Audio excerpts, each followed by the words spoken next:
Got him? Be in the area. Found him? Right to my left.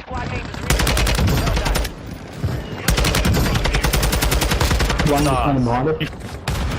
Oh, I'm dead already? Okay, not too bad. Behind. Okay. Got him? Wow. He's in the corner.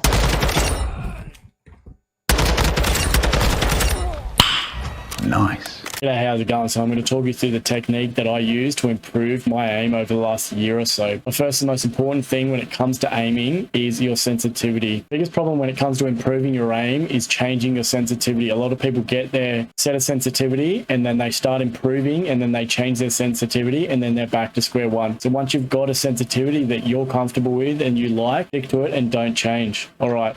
Now for the technique. So the technique that I've used to improve my aim drastically over the last couple of years is using private matches before I jump into a session. Now there's a few different techniques I use which will decide what I pick in this menu, but generally I go for free for all here. You want to make sure that you've got your weapon set up and the weapon that you're going to use. So whether you're using it for Warzone or you're trying to train for ranked or multiplayer, have the weapon that you're going to use in that session in here. Then we jump over the perk package. So you want to set this up with scavenger, which is really important. It helps you get that ammo resupply every time you kill a body. Just run over it, you'll get an extra couple mags. Second perk here doesn't really matter. I just run bomb squad to help protect me from grenades and stuff. You really want to run fast hands here. It really helps with that reload speed, especially in this fast-paced map. And then as for the ultimate, we run quick fix as it just triggers that immediate health regeneration after every kill, which will help keep you alive. From there, we jump over to the game settings, set the map. So you want to work on a specific map, especially if you're playing ranked and you want to work on, say, Embassy,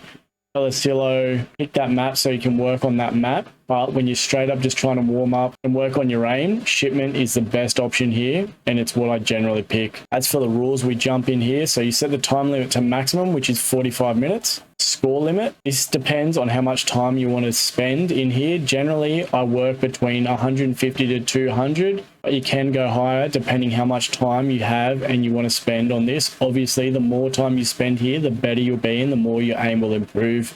I'm going to set the match time down to 5 seconds. That's all from here. We go over to player. So depending if you're working on your aim for multiplayer or Warzone, you want to set the health to whatever's relevant. So you can either leave the health at 100, which is what you use in ranked, or you can set it up to 250, which is the Warzone health. I always set my health regeneration to fast so I can recover quickly and keep on aiming. And that's all we need in this menu. So we jump over the next one. I turn kill cams off and final kill cam off, and that's all for here. And over in gameplay, we set our spawn mags to max. If you want to work on your headshots, you can turn headshots on if you are practicing with 100 health. However, with headshots on, I turn the health up to about 150, as when headshots are on, for some reason, the one bullet kill with most weapons. So you want to put that health up just to counter that, so it takes more than one bullet. I put health steal on, it just keeps you alive a bit longer, it makes it a bit easier. Upgrade charge rate to ×10. I leave perks on and we turn kill streaks off, and that's all we need in the settings. Come over here and we put on 5 bots, which is the maximum, and the difficulty, generally I just play on recruit. We're not trying to sweat our asses off in here, but you can put it on regular if you want to give yourself a bit more of a challenge. That's all we need from there. Then we just jump into the match. All right, so once we're in the match, the first thing we do is we go to the settings, controller, go to advanced, which is R1, and turn off target aim assist.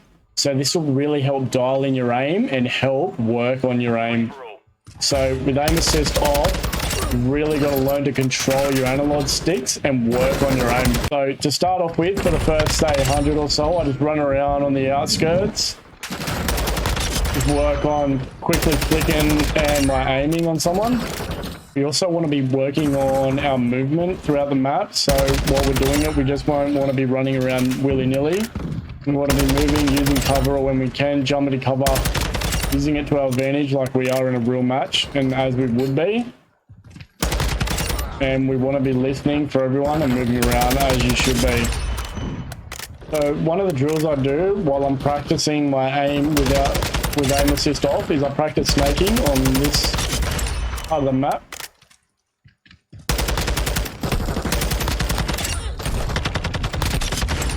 So you're getting in that movement, you're practicing that, and you're working on your aim, because you've got to quickly Holy! Look at all this damage! As you can see,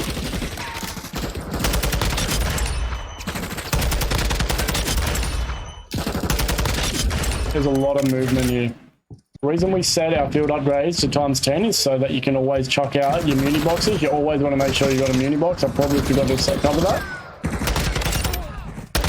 It just increases how quickly they come back. You can also come over to this corner and work on your jump spots.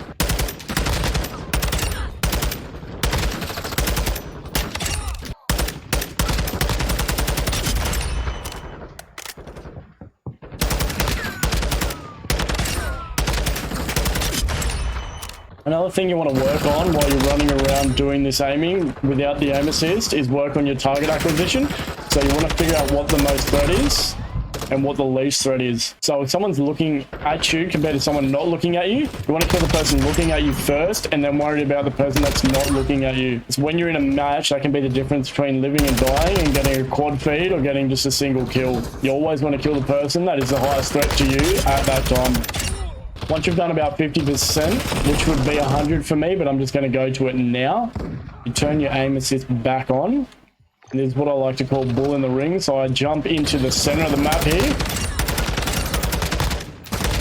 And you're killing everything that comes in the center. And it's pretty much constant aiming and you're just flicking around turning, trying to find something to shoot at. And this really helps on your flicking skills. You move around. This can really help out your aim. The massive one for flicking and your ability to switch targets.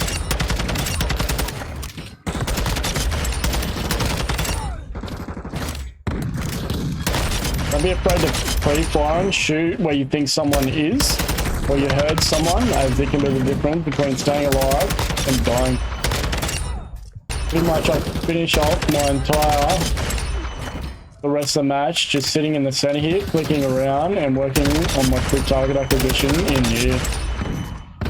And then once I'm finished in here, I go into an actual match and you're all warmed up, your aim's on, and you're good to go.